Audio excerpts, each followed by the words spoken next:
There are some killers who terrify because of what they do. And then there are those who terrify because no one ever imagined they were capable of it. She wasn't a drifter. She wasn't a career criminal. She wasn't hiding in the shadows, waiting for strangers. She was the woman parents trusted with their children. The babysitter. Someone invited into family homes. Someone who rocked Bobbies to sleep, changed diapers, prepared bottles, and smiled reassuringly as exhausted parents walked out the front door believing their children were safe. But behind that ordinary image was one of the most disturbing serial killers America has ever seen. Her name was Christine Falling. And before anyone realized the horrifying truth, Bobbies and young children kept dying around her. Doctors blamed illness. Families blamed tragedy. Authorities saw heartbreaking coincidence. No one saw murder. Because who would suspect the quiet babysitter? Who would believe someone trusted to care for children was actually killing them? This is the story of Christine Falling. A story filled with neglect, abuse, manipulation, and unimaginable betrayal. Long before anyone knew her name, Christine was a child nobody seemed to want. She was born on March 12, 1963, in Perry, Florida. Her biological mother gave her up almost immediately after birth. Within days, Christine was adopted by a woman named Anne Falling. What should have been a fresh start quickly became something far darker. Anne Falling was known for her harsh discipline. Neighbors would later describe the household as cold and unstable. Love was rarely shown. Punishment was common. Christine grew up believing affection had to be earned, and even then, it rarely came. As she got older, it became clear that something was different. She struggled in school. Teachers noticed she had learning disabilities. Her IQ was reportedly around 70, placing her in the borderline intellectual functioning range. She had difficulty understanding complex situations. She was often teased by classmates. Making friends was difficult. While other children developed normally, Christine appeared emotionally younger than her age. She desperately wanted approval, especially from adults. Psychologists would later suggest that years of neglect and emotional abuse left her unable to form healthy emotional attachments. But at the time, no one was looking closely. She simply became another troubled child, slipping through the cracks. When Christine was still young, another devastating blow arrived. Her adoptive father died. The only stable adult in her life was gone. Any chance of a normal childhood disappeared with him. The abuse at home reportedly worsened. She grew increasingly isolated. By her teenage years, Christine had already experienced more instability than many people face in a lifetime. Eventually, she dropped out of school. Without education, without skills, without confidence, she drifted from one temporary job to another. None lasted long. She struggled to hold employment. People often described her as slow, quiet, and eager to please. But beneath that awkward exterior was someone becoming increasingly detached from normal human emotion. No one noticed. Because Christine didn't fit the image of a dangerous person. She wasn't violent. She didn't threaten people. She wasn't involved in crime. She simply appeared helpless. Ironically, that perception made people trust her even more. During the late 1970s and early 1980s, many families in Florida needed affordable childcare. Babysitters were often hired through neighbors or family recommendations. Background checks were almost non-existent. If someone appeared willing to help, they were welcomed. Christine began babysitting. Parents saw a quiet young woman who seemed patient with children. No one knew that, wherever Christine stayed, tragedy often followed. The first deaths didn't immediately raise alarm. Infant deaths were sadly more common in that era than today. Doctors frequently attributed unexplained fatalities to illness or what would later become known as sudden infant death syndrome. If a baby stopped breathing, if a child suddenly became unresponsive, families mourned. Doctors searched for medical explanations. Few imagined homicide. Christine understood something important. The youngest victims couldn't speak. There were rarely witnesses. And natural causes provided convenient explanations.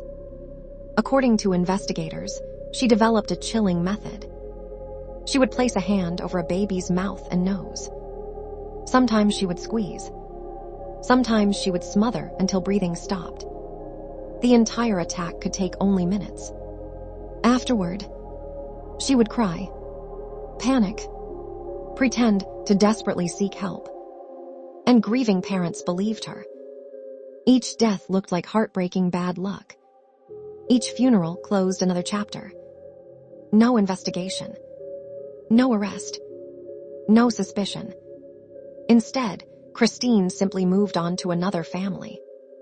Another house. Another child. The deaths slowly accumulated. Not quickly enough to attract attention, but steadily enough to form a terrifying pattern that no one recognized.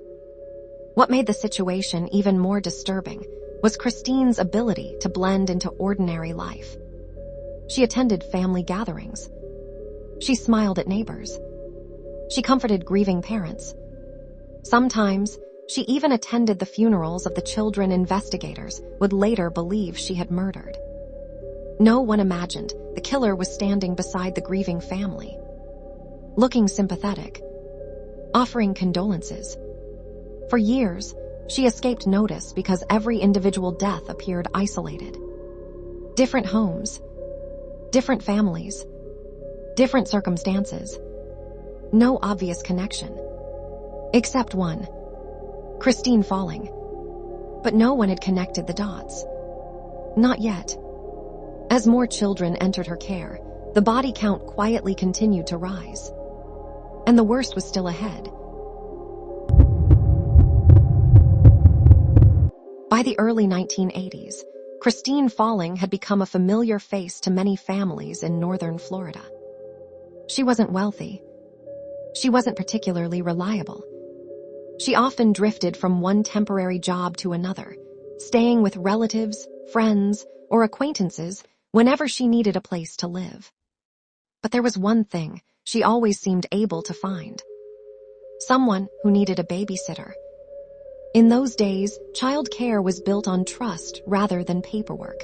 Parents rarely asked for references or background checks.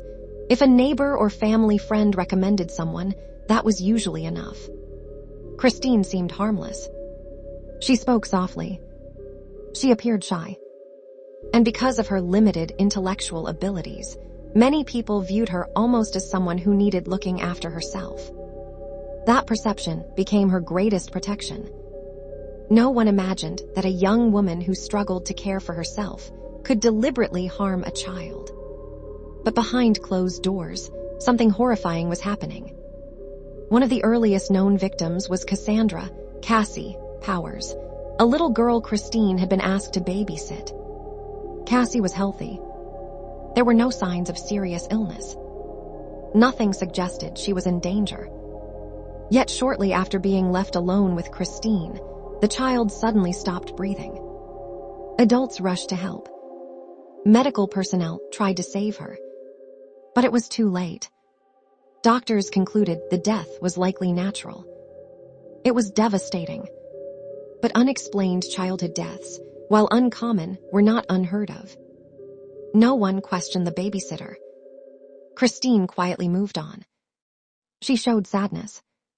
She cried with the family. She even accepted sympathy from others. Again, no one suspected that the last person alone with the child might also have been responsible for her death. Not long afterward, tragedy struck another family. This time, the victim was Janie Lou, an infant entrusted to Christine's care. Once again, the circumstances sounded painfully familiar.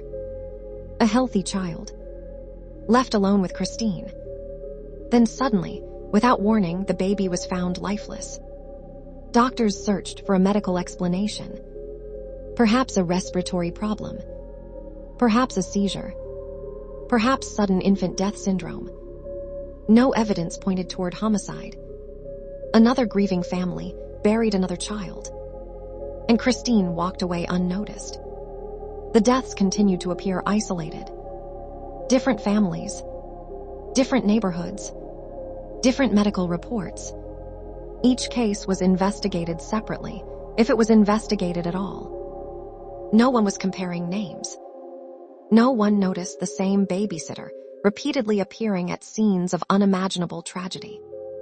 It was exactly the kind of pattern that could remain invisible before computerized record systems became common. Today, investigators can quickly connect similar cases across counties or states. Back then, much of that work depended on individual detectives noticing similarities by hand. And no one did. Christine's next victim wasn't a child she had been hired to watch. It was someone from her own family. Her elderly cousin, Mildred Myrtle Clifton, had health problems and needed assistance around the house. Christine occasionally helped care for her. One day, Myrtle suddenly died. The death was attributed to natural causes. Given her age and medical condition, there seemed little reason to investigate further. Years later, Christine would confess that she had smothered her elderly relative as well. The revelation stunned investigators. It suggested her violence wasn't limited to children. Anyone vulnerable, anyone unable to fight back, could become a victim. Psychologists who later interviewed Christine struggled to understand her motives. Unlike many serial killers, she didn't appear driven by money. There was no evidence she enjoyed prolonged torture. There was no elaborate planning. No attempt to conceal bodies. Instead, her murders often appeared impulsive. When asked why she killed, her answers were disturbingly vague. Sometimes she claimed the Bobbies wouldn't stop crying. Sometimes she said she became frustrated. Other times she simply shrugged. There was no consistent explanation. One psychiatrist suggested Christine had an emotional maturity closer to that of a young child. Another believed years of abuse had left her unable to process anger or stress in healthy ways. Others argued that regardless of her intellectual limitations, she clearly understood the difference between right and wrong. After all, she never confessed voluntarily. She always pretended the deaths were accidents. She cried when others cried. She lied to investigators. Those actions suggested awareness. And awareness meant responsibility. As months passed, another family invited Christine into their home. It would become the turning point in the entire investigation. That family was caring for an 8-month-old baby named Travis Coleman. Like every family before them, they believed Christine could be trusted. She had babysat before. She seemed gentle. Nothing about her appearance suggested danger. One ordinary day, Travis was left alone with Christine. Within hours, he was dead. Doctors initially suspected pneumonia or another illness. But something about this case felt different. Medical personnel noticed signs that didn't completely match a natural death. Questions began to emerge. Quietly at first, then more urgently. Unlike the previous deaths, investigators started looking more carefully at the circumstances. And one fact stood out. Christine falling had once again been the last person alone with the victim. As detectives dug deeper, they discovered something deeply unsettling. This wasn't the first child who had died in her care. It wasn't even the second. Or the third. One by one, old case files were reopened. Medical reports were reviewed. Witnesses were interviewed again. Families who believed they had simply suffered unimaginable bad luck suddenly learned that their tragedies might have been something far worse. A killer had been moving from home to home, not targeting strangers, targeting trust itself. For the first time, Investigators began asking a question that had never crossed anyone's mind before. What if these children hadn't died naturally at all? What if they had been murdered? And what if the person everyone pitied was actually the one responsible? The investigation that followed Travis Coleman's death would uncover one of the most disturbing patterns Florida authorities had ever seen. At first, detectives weren't certain they were dealing with a serial killer. They simply wanted to understand why so many unexplained deaths seemed to surround one babysitter. The more they investigated, the more impossible it became to ignore the pattern. Healthy children, unexpected deaths, the same woman, again and again. Investigators began revisiting every home where Christine Falling had worked. Medical records that had once been filed away as tragic accidents were pulled from storage. Doctors were consulted. Family members were interviewed again. The stories were heartbreakingly similar. Each family remembered Christine as quiet and helpful. None of them had ever imagined she could hurt a child. Many blamed themselves for years. Some wondered if they had missed signs of illness. Others questioned whether they had done enough to save their children. Now, detectives were asking a completely different question. Had their children been murdered? As investigators closed in, Christine didn't try to run. She didn't disappear. She continued living as though nothing had happened. That calmness surprised detectives. Most serial killers become increasingly anxious when police begin asking questions. Christine seemed almost indifferent. Eventually, she agreed to speak with investigators. At first, she denied everything. She insisted the deaths were accidents. She claimed the children had simply stopped breathing. But experienced investigators noticed something unusual. Her stories kept changing. Small details shifted from one interview to the next. She struggled to keep her timeline consistent. The pressure slowly mounted. Then, the wall she had built began to crack. During questioning, Christine made a series of admissions that stunned everyone in the room. She confessed to killing multiple children. Her explanation was chilling in its simplicity. She said that when Bobbies cried, she became frustrated. Sometimes, she covered their mouths and noses until they became quiet. Other times, she squeezed them. When detectives asked if she knew they would die, she acknowledged that they stopped breathing. There was no dramatic emotional breakdown. No visible remorse. No overwhelming grief. She described the killings with an unsettling calmness. Investigators could hardly believe what they were hearing. Parents had trusted this woman with the people they loved most, and she had betrayed that trust in the worst possible way. As news of the confession spread, families across Florida were devastated. Parents who had spent years believing their children's deaths were unavoidable were suddenly forced to confront a horrifying reality. Their children hadn't died from illness. They hadn't died from bad luck. According to Christine's own confession, they had been deliberately killed. For many families, that truth reopened wounds that had never fully healed. Some parents later said the confession answered questions they had carried for years. Others admitted it made the pain even worse. At least before, they had believed nature had taken their children. Now they knew another human being had. Psychiatrists were asked to evaluate Christine before trial. The central question wasn't whether she had confessed. It was whether she was mentally competent to stand trial. Her defense pointed to her difficult childhood, her intellectual disability, and years of abuse. They argued she had significant cognitive limitations and emotional problems.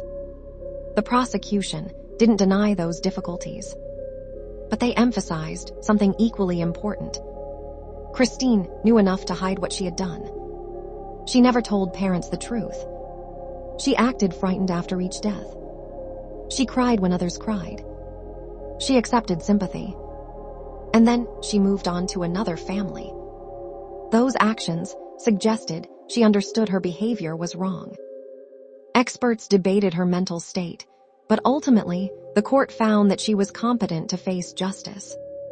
Investigators also worked to determine exactly how many victims there were. That proved more difficult than expected. Christine confessed to several killings, but not every confession could be independently confirmed. Some medical evidence had been lost over time.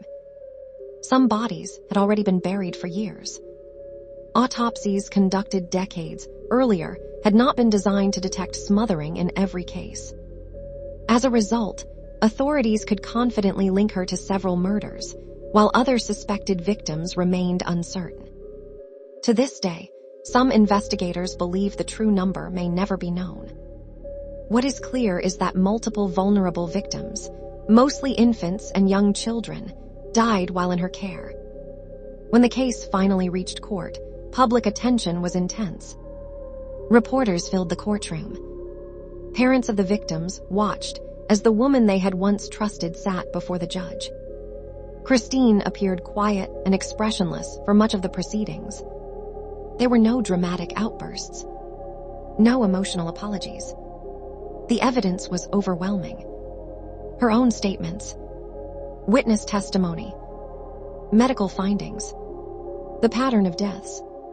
Together, they painted a devastating picture. After hearing the evidence, the court found Christine falling guilty of murder. She was sentenced to life imprisonment, ensuring she would spend the rest of her life behind bars. For the victims' families, the sentence could never undo their loss. But it brought an end to the possibility that Christine would ever be trusted with another child. Still, one haunting question remained. How had so many deaths gone unnoticed for so long? And what lessons had America learned from one of its most shocking babysitter murder cases?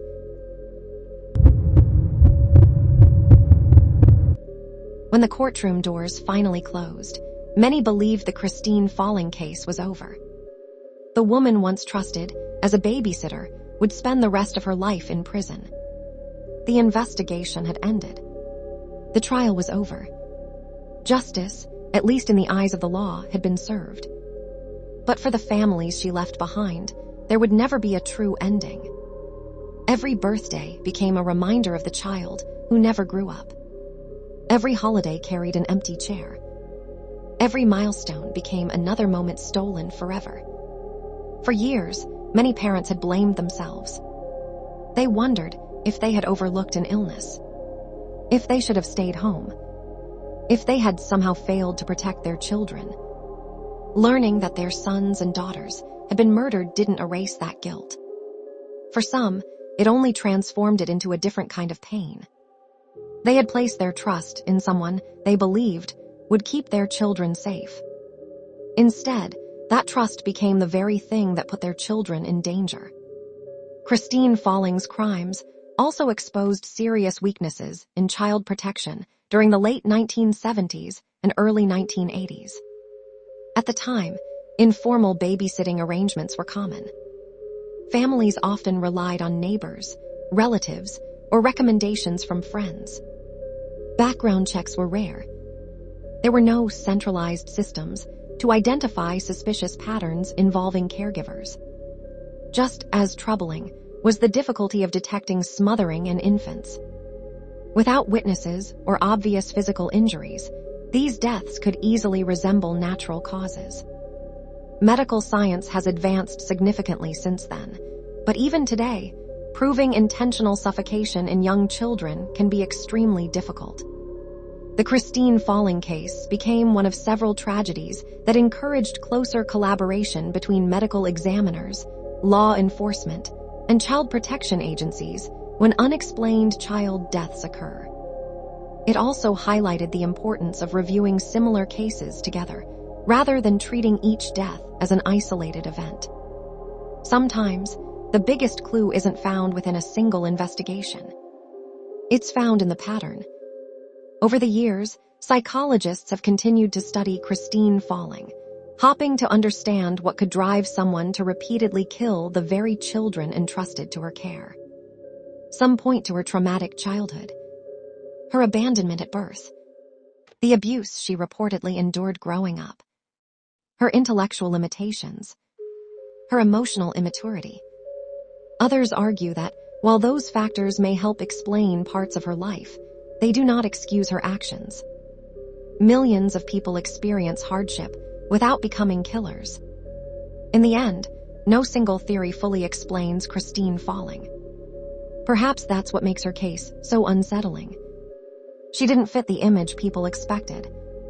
She wasn't a criminal mastermind. She wasn't living a double life filled with elaborate deception. She was, by most outward appearances, an ordinary young woman.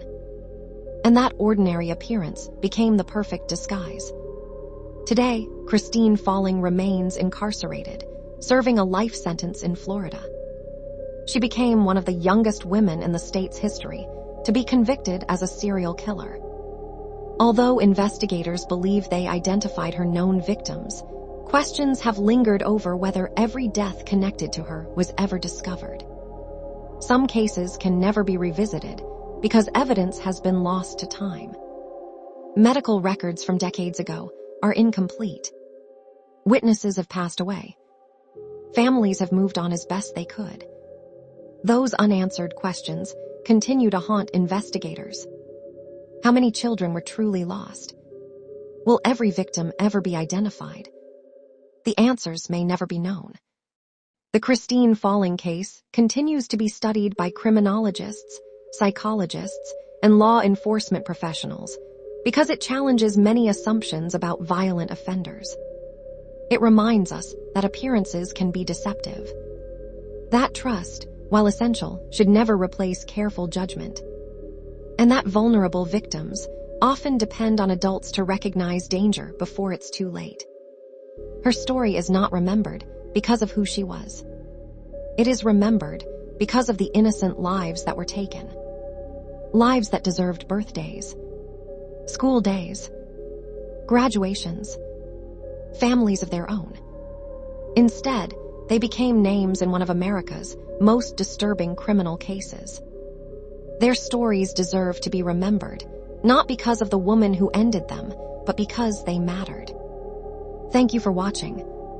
If you found this documentary informative and thoughtfully presented, consider subscribing to Whispered Pages for more carefully researched true crime documentaries. We focus on the facts, honor the victims, and explore the cases that continue to shape criminal history. Until next time, stay curious, stay informed, and thank you for spending your time with us.